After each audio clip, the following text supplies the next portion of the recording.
다 같이 말씀 보시겠습니다. 오늘 주신 하나님의 말씀은 마가복음 14장 22절부터 31절까지의 말씀입니다. 마가복음 14장 22절부터 31절까지의 말씀입니다. 우리 한 목소리로 합독하시겠습니다. 그들이 먹을 때에 예수께서 떡을 가지사 축복하시고 떼어 제자들에게 주시며 이르시되 받으라 이것은 내 몸이니라 하시고 또 잔을 가지사 감사 기도하시고 그들에게 주시니 다 이를 마시매 이르시되 이것은 많은 사람을 위하여 흘리는 나의 피 곧 언약의 피니라. 진실로 너희에게 이르노니 내가 포도나무에서 난 것을 하나님 나라에서 새 것으로 마시는 날까지 다시 마시지 아니하리라 하시니라. 이에 그들이 찬미하고 감람산으로 가니라. 예수께서 제자들에게 이르시되 너희가 다 나를 버리리라.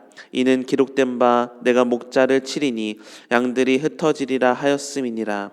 그러나 내가 살아난 후에 너희보다 먼저 갈릴리로 가리라. 베드로가 여짜오되 다 버릴지라도 나는 그리하지 않겠나이다. 예수께서 이르시되 내가 진실로 내게 이르노니 오늘 이 밤 닭이 2번 울기 전에 내가 3번 나를 부인하리라.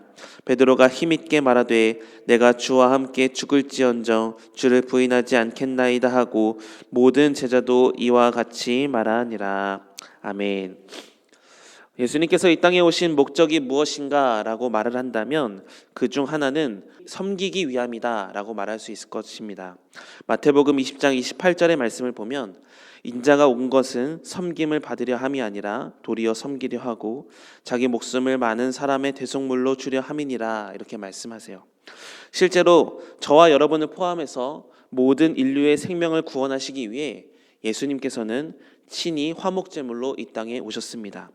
예수님의 섬김이 없었다면 우리는 죄와 사망이 만연한 이 세상에서 여전히 피해 제사를 드릴 수밖에 없고 심판하시는 하나님이 두려워서 기쁨으로 하는 신앙생활이 아니라 두려워서 할 수밖에 없는 신앙생활을 할 수밖에 없었을 것입니다. 그러나 요한복음 3장 16절의 말씀처럼 하나님께서 이 세상을 너무나도 사랑하셔서 독생자 예수 그리스도를 이 땅에 보내주셨고 예수 그리스도가 십자가에서 섬김의 완성을 이루셨기 때문에 오늘 우리가 이렇게 기쁨의 신앙생활을 할 수 있게 되었습니다.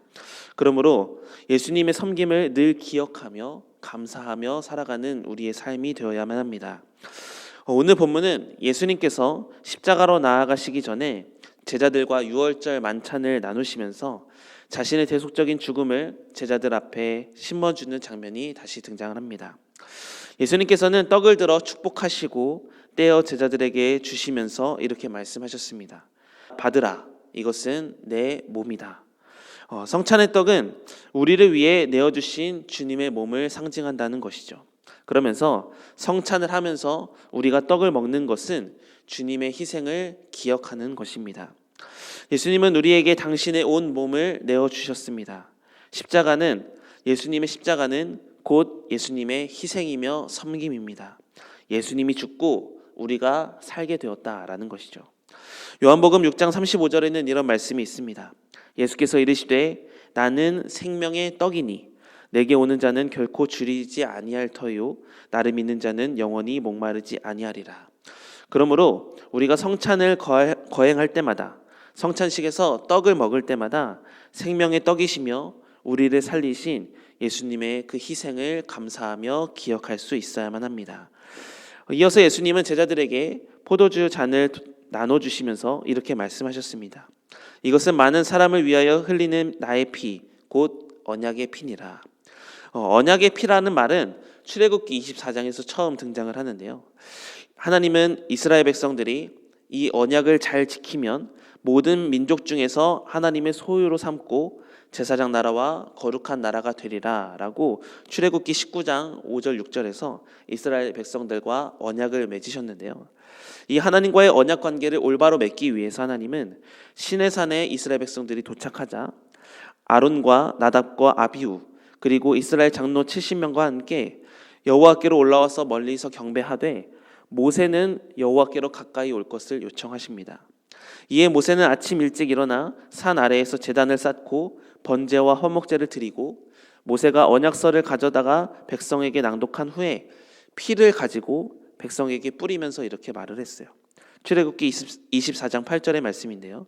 이는 여호와께서 이 모든 말씀에 대하여 너희와 세우신 언약의 피니라, 이렇게 말해요. 시내산에서 하나님과 언약의 피로 인한 언약 관계를 맺었다라는 거죠. 그러나 이스라엘 백성들은 하나님과의 언약을 끝까지 지켰습니까? 그것은 아니죠. 그들은 하나님과의 언약을 불순종함으로 깨뜨려 버렸습니다. 이에 예수님께서 이 옛 언약을 대신할 새 언약의 희생제물, 언약의 피가 되시기 위해서 이 땅에 친히 오셨습니다. 그리고 십자가로 세워질 새 언약의 백성들을 바라보면서 성만찬에서 지금 새 언약을 선포하고 계시는 겁니다. 예수님의 보혈의 피가 하나님과 우리 사이에 막힌 담을 헐 수 있는, 우리가 다시 언약 관계로 하나님과 마주할 수 있는 유일한 길이다라는 것을 기억하라는 것이죠. 이렇게 예수님의 몸과 피를 말씀하시면서 성찬식을 거행하신 것은 당신의 죽음을 제자들에게 미리 예고하여 주신 것인데요. 예수님의 죽음은 하나님의 심판을 받아 마땅한 우리들을 위한 것이다 라고 말씀하시는 거예요. 그렇다면 우리가 어떤 자들이었습니까? 우리는 모두 이전에 죄에게 종노릇하며 살던 존재였습니다. 아담이 하나님의 말씀을 거역한 이후로 죄의 영향력 아래에서 하나님을 사랑하기보다는 돈을 더 사랑하고 재물의 노예가 되었고 쾌락을 더욱더 쫓아가는 삶을 살았습니다. 때로는 누군가의 분노와 미움에 사로잡혀 인간관계 안에서 고통을 경험하며 살아가는 존재였죠. 그런데 우리를 얽매이고 있던 이 모든 죄의 멍에를 예수 그리스도께서 십자가에서 단번에 깨뜨리시고 우리를 죄에서 해방시키시며 죄와 싸워 이길 능력까지 허락해 주셨습니다. 이것이 십자가의 은혜이고 이것이 하나님의 한없는 사랑입니다. 그러므로 우리는 성찬식을 거행할 때마다 주님이 죄인들을 위해 값없이 베풀어 주신 죄사함의 은혜를 우리가 기억할 수 있어야 된다라는 거예요. 더 나아가 성찬식을 거행할 때마다 예수님으로 인해 누리게 된 영적인 자유와 해방을 기억하며 감사할 수 있어야만 합니다. 그렇다면 예수님이 성찬식을 거행하신 것이 나만을 위한 은혜였을까요? 물론 나를 위한 것도 포함되어 있지만 그것이 전부는 아닙니다. 예수님이 성찬식을 거행하신 목적 중 하나는 예수님의 십자가를 다른 이들에게 전해야 되는 목적도 포함되어 있습니다. 예수님은 성찬식을 거행하시면서 당신께서 다시 오실 날까지 당신의 죽음을 기념하며 세상에 전하라 이렇게 말씀하셨습니다. 그러므로 성찬식에 우리가 참여하는 것 자체로 우리는 세상에서 예수님의 복음을 전파하는 사명을 감당할 수 있다라는 것을 기억해야 됩니다. 그동안 우리를 둘러싼 삶의 조건과 환경도 많이 달라졌지만 그러면서도 우리가 드리는 예배 역시도 많이 변화했죠. 예배 형식도 바뀌고 찬양의 모습도 바뀌고 교회 건물도 달라지고 프로그램도 교회 안에서 진행되는 모든 프로그램들도 조금씩 변화되었습니다. 그러나 이 모든 변화 속에서도 무엇이 변하지 않았는가 한다면 그것은 바로 성찬식이죠. 성찬식은 주님이 재림하시는 그날까지 교회 안에서 계속 되어야만 합니다. 성찬식에 참여함으로써 우리가 그리스도의 죽으심과 부활을 선포할 수 있으며 성찬식에 참여함으로써 구원의 은혜를 기억하여서 세상 사람들에게 예수님의 증인된 삶을 살아갈 수 있음을 보여줄 수 있는 것이 바로 성찬식이기 때문입니다. 고린도전서 11장 23절부터 26절에는 이런 말씀이 있습니다. 내가 너희에게 전한 것은 주께 받은 것이니 곧 주 예수께서 잡히시던 밤에 떡을 가지사 축사하시고 떼어 이르시되 이것은 너희를 위하여는 내 몸이니 이것을 행하여 나를 기념하라 하시고 식후에 또한 그와 같이 잔을 가지시고 이르시되 이 잔은 내 피로 세운 새 언약이니 이를 행하여 마실 때마다 나를 기념하라 하셨으니 너희가 이 떡을 먹으며 이 잔을 마실 때마다 주의 죽으심을 그가 오실 때까지 전하는 것이니라 이렇게 말해요. 주의 죽으심을 그가 오실 때까지 전하는 것이니라. 이 말씀처럼 우리는 성찬식을 행할 때마다 은혜를 간직하며 은혜를 선포하는 사명을 감당하는 것임을 기억하시며 최선을 다해 참여할 수 있어야만 합니다. 사랑하는 성도 여러분, 성찬식은 예수님께서 친히 제정하신 의식입니다. 예수님의 목숨을 대속물로 주신 예수님을 기념하는 거룩한 예식이죠.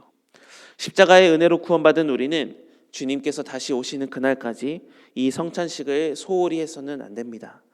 우리를 위해 보혈을 흘리신 주님의 사랑을 기억하며 생명의 떡이신 그 주님을 우리 마음속에 기억하여서 주님과 연합된 삶을 살아갈 수 있어야만 합니다. 특별히 우리에게 값없이 허락하신 그 죄 사함의 은혜를 기억하며 새 언약의 예표가 되신 그 예수님과 함께 기쁨의 나날들을 살아갈 수 있어야만 합니다.